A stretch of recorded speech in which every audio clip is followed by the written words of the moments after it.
안녕하세요. 커피앤톡입니다. 오늘 들려드릴 사연은 30살 여자 사례자님의 파혼 이야기입니다. 대단한 의사 예비신랑과 파혼을 하게 돼 천만다행이라고 하시는데 무슨 일이 있으셨는지 바로 사연 읽어보겠습니다. 안녕하세요. 저는 30살 여자이고 은행에서 근무를 하고 있는 은행원입니다. 저는 취직한 지 4년 만에 대리로 승진을 했고 이제 어엿한 6년차 직장인이죠. 그리고 올 7월 결혼을 앞두고 있는 예비신부입니다. 그리고 결혼을 약속한 예비신랑은 38살 피부과 의사입니다. 저도 이런 남자와 결혼할 줄은 꿈에도 몰랐어요. 제 인생의 의사 남편이라니 정말 꿈만 같았죠. 주변에서도 다들 이제 원장 사모님 소리 듣겠다며 부러워했죠. 저도 그런 제가 전생에 나라를 구했나 보다 싶었어요. 그 정도로 저는 외모도 직업도 평범했거든요. 제가 예비신랑을 처음 만나게 된 곳은 예비신랑이 있던 병원이었습니다. 새로 산 화장품이 저랑 맞지 않았는지 얼굴 전체에 두드러기 같은 염증이 났어요. 저는 하는 수 없이 그날 오전에 반차를 내고 회사 근처 큰 피부과에 갔어요. 회사랑 가까운 데로 가야 퇴근이나 점심시간 때 잠깐 병원을 다닐 수 있었거든요. 그렇게 피부과를 찾아갔는데 그때 만난 의사가 예비신랑이었죠. 처음 의사와 환자 사이로 만났을 때는 굉장히 어색어색했는데 일주일에 두세 번씩 병원에 다니니 간단한 대화를 하면서 조금 가까워졌어요. 지금은 은행 유니폼이 폐지가 돼서 안 입는데 그땐 유니폼을 입고 다녀서 예비신랑이 그걸 보곤 직업이 은행원이신가 봐요. 여기 근처 은행에서 일하세요? 라며 물어봤죠. 그러니 저도 모르게 직업병처럼 네 고객님 이러고 말실수를 한 겁니다. 저는 순간 귀까지 얼굴이 빨개졌고 그걸 들은 예비신랑은 저한테 너무 귀여우시다고 하는 겁니다.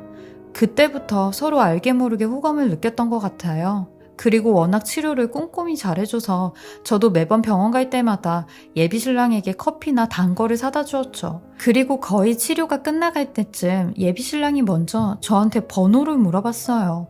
그렇게 예비신랑과 연락을 하게 되었는데 예비신랑은 나이가 37살이라고 했어요. 저는 예비신랑이 굉장히 동안이라 많아봤자 35살이나 됐겠지 생각을 했었거든요.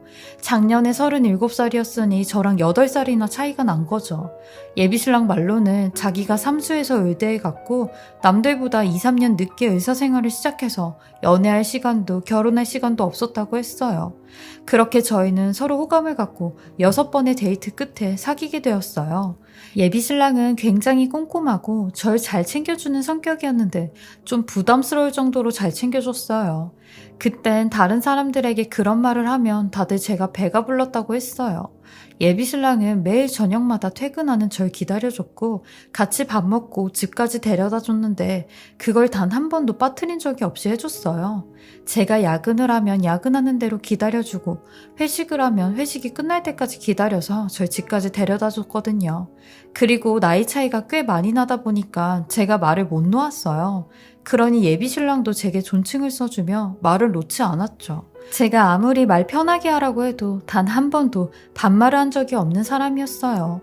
전 이런 예비신랑의 모습에 이 사람이랑 결혼하면 속 썩일 일은 없겠다 생각이 들었어요. 원래 의사하면 떠오르는 이미지가 굉장히 고지식하고 말도 안 통하고 내가 하는 것들을 다 못마땅하게 생각할 것 같았는데 의외로 예비신랑은 구멍인 부분도 많고 사람 냄새 나는 사람이었죠. 그리고 예비신랑 집안 환경도 그렇게 좋은 환경은 아니더라고요. 집이 워낙 가난해 본인이 페닥으로 돈을 벌어서 병원을 개원해야 된다고 했어요. 그리고 6년 안에 돈을 모아 개원하는 게 소원이라고 했죠. 사실 의례적으로 남자가 의사면 결혼하는 여자 쪽에서 병원을 하나 차려줘야 된다는 그런 말이 많잖아요. 그래서 저도 그런 걱정이 많이 들었는데 예비신랑은 나는 내가 벌어서 병원 차릴 거예요. 그래야 그게 더 성취감이 느껴지는 거 아니에요? 그러니까 민정씨도 그런 건 일체 신경 쓰지 말아요. 하며 저를 다독여줬죠. 정말 이런 사람이 어디 있나 싶을 정도로 완전히 로또 맞은 기분이었어요. 사실 저희 집도 굉장히 평범한 집안이라 저희 부모님이 제가 의사 남자친구 만나는 걸 조금 불편해 하셨거든요. 속으로 얼마나 다행인지 몰랐어요. 그리고 예비신랑은 자기네 집에 아픈 손가락이 하나 있다며 조심스럽게 말을 꺼냈는데 민정씨, 사실 저희 누나가 23살 때 임신을 했어요. 그것도 애 아빠가 누군지 모르는 사람이랑요. 근데 그걸 저희 부모님께 숨기고 결국 누나가 혼자 애를 낳은 거죠. 그렇게 낳은 애가 지금은 17살이나 됐고 저한텐 하나밖에 없는 조카예요. 하며 조카 사진을 보여주더라고요. 저는 그 사진을 보고 조카가 영진 씨랑도 많이 닮았네요. 영진 씨 조카는 이런 삼촌을 둬서 좋겠어요. 라고 했죠. 그래서 그런지 제가 마음이 많이 가는 조카예요. 조카가 성도 누나 성을 따라 쓰고 있거든요. 그리고 5년 전에 지금의 매형을 만났는데 지금 저희 매형도 누나의 과거를 다 안고 같이 조카를 키우고 있어요. 매형한테도 항상 미안하고 고맙고 그러죠. 그래서인지 저희 부모님도 항상 매형 눈치를 많이 보시는데 그런 모습 볼 때마다 저도 가슴이 많이 아프더라고요. 라는 말을 하는 겁니다. 전 그런 예비신랑에게 영진 씨, 집에 문제 없는 집안이 어디 있겠어요. 다들 말 안 하고 살 뿐이지. 고민거리 없는 집안 없어요. 영진 씨네 집만 그런 거 아니니까 너무 속상해하지 마세요. 그래도 영진 씨의 그런 마음이 참 착한 것 같아요. 하며 예비신랑을 위로해 주었죠. 그러니 갑자기 제 앞에서 눈물을 보이더라고요. 자기를 이해해줘서 고맙다면서요. 전 이런 예비신랑의 모습에 또 한 번 감탄을 했어요. 이 사람 정말 다 가진 사람이구나. 가족들한테도 굉장히 가정적인 사람이구나 했죠. 그렇게 저는 예비신랑과 10개월 정도 연애를 하고 올 1월에 프로포즈를 받았습니다. 저희 둘은 양가 부모님을 찾아가 허락을 받았고 예비신랑 부모님도 제가 생각했던 것보다 그렇게 깐깐하신 분은 아니시더라고요. 되려 얼굴이 많이 거칠하시더라고요. 근데 예비신랑 누나가 좀 깐깐했어요. 처음 본 저한테 집은 좀 사느니 직업이 생각보다 별로라느니 그런 말을 서슴없이 하셨죠. 왜 예비신랑네 집에서 아픈 손가락으로 불리는지 알겠더라고요. 그리고 예비신랑이 전에 말해줬던 조카도 봤어요. 근데 그 조카도 본인 엄마를 빼다 닮았는지 굉장히 예의가 없더라고요. 저를 봤는데도 그냥 소파에 앉아서 핸드폰만 하고 인사도 안 하는데 저는 속으로 이래서 부모가 애들의 거울인가 보다 라는 생각을 했죠. 그렇게 저희는 속전속결로 상견례까지 마치고 식장 예약과 스튜디오 사진 그리고 드레스 메이크업까지 예약을 다 마쳤어요. 그리고 저랑 예비신랑 직장 근처에 전셋집을 하나 마련해 계약까지 다 마친 상태였고 가구도 거의 다 들여놨어요. 그리고 다음 달이면 결혼을 하는 제게 생각지도 못한 충격적인 일이 벌어지고야 말았습니다. 바로 예비신랑네 집에서 의문의 종이 서류를 보고야 말았어요. 사건은 보름 전 주말이었는데 예비신랑이 본가에서 짐 정리를 한다고 같이 정리해줄 수 있냐고 부탁을 했고 저도 알겠다며 예비신랑이 본가에 가게 되었어요. 근데 본가에 가니 예비 시부모님이 안 계시더라고요. 그래서 더 편하게 예비신랑과 짐 정리를 할 수가 있었습니다. 짐 정리를 하면서 예비신랑의 졸업사진도 보고 앨범도 보고 그랬네요. 그리고 점심때가 가까워 예비신랑이 밥을 차려준다고 저한테 방에 있으라고 했죠. 저는 알겠다며 예비신랑 침대에 가만히 앉아 있었어요. 근데 하필 그때 제 눈에 책 한 권이 눈에 띄었고 제가 좋아하는 책이길래 예비신랑 앞에서 고상한 척 책 좀 읽고 있어야겠다 싶은 마음에 그 책을 들어 펼쳤는데 제 발밑으로 열 몇 장의 종이들이 후두둑 떨어지는 겁니다. 책 사이사이에 종이를 반씩 접어서 껴놓은 것 같았어요. 저는 순간 이게 뭐지? 하며 종이를 하나 펼쳐보았어요. 그리고 그걸 보는데 너무 놀래서 입을 다물 수가 없었어요. 그건 바로 친자확인 검사서였습니다. 근데 의뢰인이 예비신랑이었고 더 충격적인 건 피감정인 이름에 예비신랑의 조카의 이름이 써져 있는 겁니다. 추정관계는 분열하고 있는데 저는 설마라는 마음으로 또 다른 종이들을 펼쳐봤고 유전자형 분석이라고 써져 있는 종이를 발견해 재빠르게 밑에 써져 있는 결과를 보았어요. 아닐 거야 하는 제 마음은 처참히 빗나갔고 친자 확률 99.999%라는 글씨가 빨갛게 써져 있었습니다. 게다가 친자 관계가 인정된다는 말까지. 그걸 보고 있는데 손이 벌벌 떨려왔고 도대체 이게 뭐지? 무슨 상황이지? 라는 생각이 들던 찰나 밖에서 예비신랑이 절 부르는 목소리가 들렸어요. 저는 다급하게 그 바닥에 떨어진 모든 종이들을 주웠고 일단 제 가방에 쑤셔 넣었죠. 그리고 우선 아무렇지 않은 척하며 예비신랑과 밥을 먹고 집으로 일찍 들어왔어요. 저는 가방에 있던 모든 종이들을 꺼냈고 하나씩 펼쳐보게 되었습니다. 거기엔 제가 상상했던 것보다 더 심각한 내용들이 많았어요. 일단 예비신랑의 조카는 조카가 아닌 본인 딸이었어요. 그리고 예비신랑 누나도 그 조카와 한 친자 확인 검사서가 있었는데 그 둘은 모녀 사이가 아니었죠. 그렇다면 이 말은 예비신랑의 딸을 지 누나가 본인 딸인 것처럼 속이고 키웠다는 거잖아요. 그리고 다른 종이엔 어떤 여자가 자필로 쓴 각서가 하나 있었는데 아마 그 여자가 예비신랑 딸의 엄마겠죠. 각서 내용 또한 기가 막혔어요. 본인 딸 친권을 포기하고 두 번 다시 예비신랑 앞에 나타나지도 돈을 요구하지도 않는다는 내용이었죠. 그리고 공증받은 종이까지 있었는데 이 모든 걸 숨기고 저랑 결혼을 하려고 했다는 사실에 이제야 퍼즐이 맞춰지는 것 같았어요. 의사인 남자가 저랑 결혼을 할 리가 없죠. 근데 이런 엄청난 과거가 있으니 저한테 접근을 한 거겠죠. 저는 이런 예비신랑이 너무 괘씸해 모든 증거를 다 수집해놓고 한 번에 고소를 해야겠다는 생각이 들었어요. 그리고 저희 친언니한테 부탁을 좀 했는데 모르는 번호로 전화를 걸어 예비신랑한테 그 애엄마인 척 연기 좀 해달라고 했어요.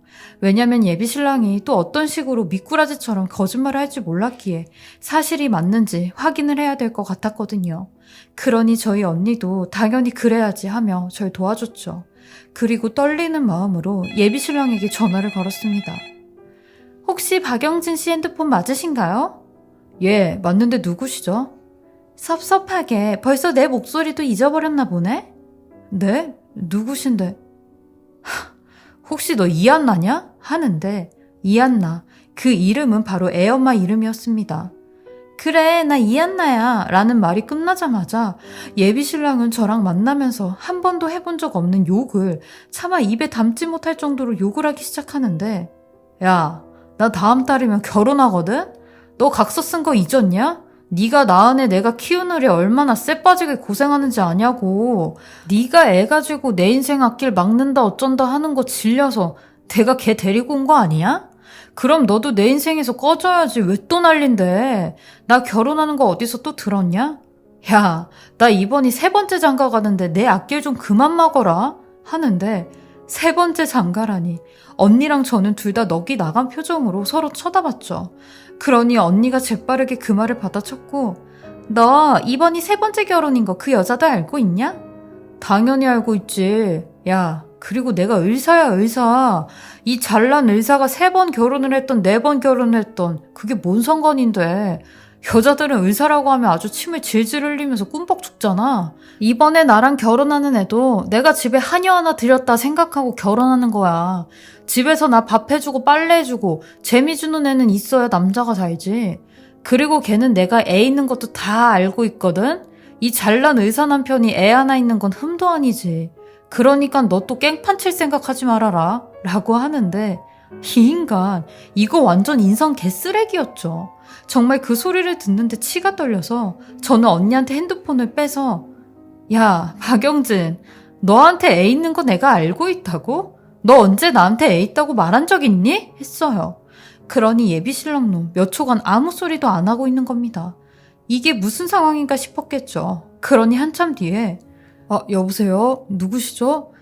제 친구가 제 전화를 맘대로 대신 받았나 본데 누구세요? 라고 하는 겁니다. 그 머리에서 이런 거짓말밖에 못하더라고요. 전 더 열이 받아서 야, 지나가는 개가 다 웃겠다. 몇 초 동안 짱구 굴린 게 이거냐? 뭐? 네 친구가 전화를 맘대로 받았다고? 야, 너 내가 진짜 호구로 보이냐? 만만해? 이거 지금 전부 다 녹음하고 있거든? 개수작 부릴 생각하지 마. 지금 네 입으로 나한테 결혼 3번째 하고 애까지 있다고 다 말한 거야. 그리고 니네 집에 갔을 때 네 방에서 친자 검사서랑 각서랑 이런 거 다 받고 지금 내 손 안에 있어. 그거 없어진 것도 모르니? 하니 굉장히 당황한 목소리로 그제서야 저한테 자기야 지금 뭘 봤다고요? 그게 왜 내 방에 있었지? 아니 그것보다 자기야 지금 무슨 소리 하는 거예요. 그거 다 오해야 오해.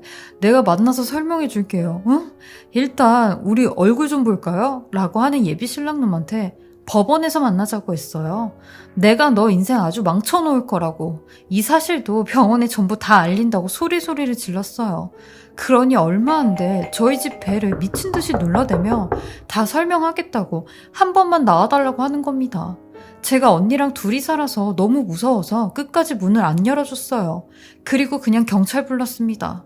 그러니 제 직장까지 찾아와 저를 만나서 설득하기 시작하는데, 자기야, 그때 전화한 사람은 진짜 제가 아니라 내 친구예요. 걔가 성격이 워낙 난폭한데 그 여자가 또 전화했다고 하니 저 대신 화가 나서 그런 식으로 말한 것 같아요. 하며 끝까지 말도 안 되는 거짓말을 하는 겁니다. 저기요, 박영진 씨, 그 좋은 대가리로 하는 말이 그딴 소리밖에 없어요? 그건 유치원생이 들어도 거짓말이라고 알아요. 아니, 근데 진짜 생각할수록 열받네? 내가 무슨 호구냐고 하며 그 인간 어깨를 쳤어요. 그러니 순간적으로 그 인간 얼굴색이 변하며 본색이 나오더라고요. 야, 네가 뭔데 날 치냐? 어? 잘난 것도 없는 네가 뭔데 날 치냐고. 야, 솔직히 너 같은 애가 의사 남편 만날 수나 있을 것 같아? 네 위치에서 나 만났으면 감지덕지하고 감사하다고 절은 못할 망정 깽판을 부려? 와, 이게 진짜 사람 열받게 하네. 뭐? 법원에서 보자고? 야, 그래, 법원 가. 법원 가서 단판 짓자고. 나도 너 아주 가만 안 둘 테니까 하며 소리를 지르는데, 이 인간하고 아주 끝까지 가보려고 합니다. 다음 달이면 결혼식인데 가족들이랑 친척들, 지인들한테 파혼했다고 연락드렸어요. 저는 결혼식장이 아닌 법정에 들어가려고 맘먹었습니다. 그리고 예비신랑이 엄마한테 연락이 왔는데 그 친자 검사 확인서들이랑 각서가 원래는 예비신랑 누나 남편한테 그 애가 본인 애가 아니라는 걸 보여주려고 증거로 가지고 있었던 거래요. 근데 그걸 예비신랑 누나가 본가로 다시 가지고 왔고 예비시모가 예비신랑도 모르게 책 안에 그렇게 하나씩 다 접어뒀다고 하더라고요. 예비신랑은 그 애를 20살 때 사고쳐서 낳았고 그동안 쉬쉬거리며 그 누나가 대신 사고쳐서 낳은 것처럼 키웠다고 했다네요. 그러면서 이 사실을 애는 모르게 조용히 넘어가면 안 되냐고 하는데 저는 그렇게 할 수 없다고 했어요. 저한테 애를 속이고 결혼하려고 했던 것도 2번이나 결혼했던 것도 이거 다 사기 아니냐며 날 인간 이하로 생각하는 사람한테 똑같이 갚아줄 거라고 했습니다. 그리고 아는 지인의 소개로 변호사 한 분을 만났고 지난주에 소장 보냈습니다. 그러니 예비신랑한테 전화가 오는 거 안 받으니 문자로 갈 때까지 가보자고 갖은 공갈을 해대는데 저도 갈 때까지 갈 거라고 했어요. 예비신랑은 단 한 번도 속여서 미안하다는 사과도 없고 저는 지금 완전히 멘탈이 나가 있는 상태예요. 이런 상태로도 소송까지 하려고 생각하니 사실 겁도 많이 나고 스트레스도 많이 받아 입맛이 하나도 없더라고요. 변호사님 말로는 무조건 승소한다고 6개월 정도 생각하라고 하셨어요. 결혼식장 위약금이랑 드레스 메이크업 위약금까지 그리고 제가 혼수로 산 가구까지 저는 전부 다 이 인간한테 받아낼 거고 위자료까지 받아내려고 합니다. 지 말대로 잘나신 의사가 그 정도 돈은 있겠죠. 그러니 저도 악착같이 받아내려고요. 그 인간이랑 결혼했다가 하마터면 제 인생까지 구렁텅이로 빠질 뻔한 거 가까스럽게 탈출한 것 같아요. 제 긴 글 들어주시고 읽어주셔서 감사하고요. 재판 잘 받도록 하겠습니다. 지금까지 사례자분의 글을 읽어보았는데요. 예비신랑의 충격적인 두 얼굴 정말 말이 안 나옵니다. 아무리 의사라고 하지만 그런 지위로 사람을 이렇게까지 속일 수가 있는지 사례자님도 적지 않은 충격을 받으셨을 것 같은데요. 좋은 소식이 들렸으면 좋겠습니다. 지금까지 커피앤톡이었습니다. 오늘도 제 채널을 봐주셔서 감사합니다. 저는 다음 영상으로 또 찾아뵙겠습니다.